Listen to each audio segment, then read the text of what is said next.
Воспитание детей как зеркало общества. Сегодня прошел тематический семинар-практикум под таким названием. Мероприятие, организованном Центром социального развития подростков ЖАС-Урпак при Культпросветобъединении, приняли участие психологи и юристы. Цель – активизация работы с подростками, профилактика правонарушений среди несовершеннолетних.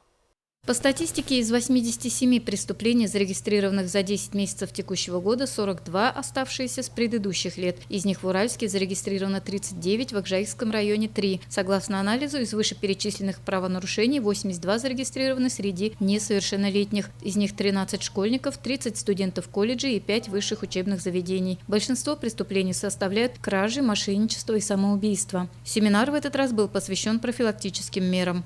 Среди несовершеннолетних высокий показатель преступности, поэтому мы бы хотели снизить эти показатели, и для этого собираем всех психологов со всех учреждений, со всех социальных центров и школ, чтобы объединиться и вместе обдумать некоторые моменты, как можно будет с данной ситуацией, с данной проблемой справиться. Основные есть проблемы, это у нас суицид, детская преступность, буллинг в школах.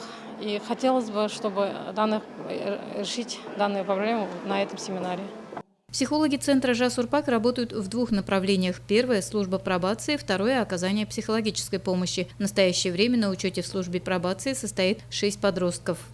Из них 2 человека у нас, 2 несовершеннолетних прошли суды, 1 на условно-досрочное освобождение, 1 на досрочное освобождение.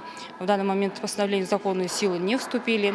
Хочу отметить, что мероприятия подобного рода положительно влияют на работу ЖАС-Урпак, на работу служб пробации города Уральска. И хочу отметить положительную динамику, и выразить огромную благодарность организаторам.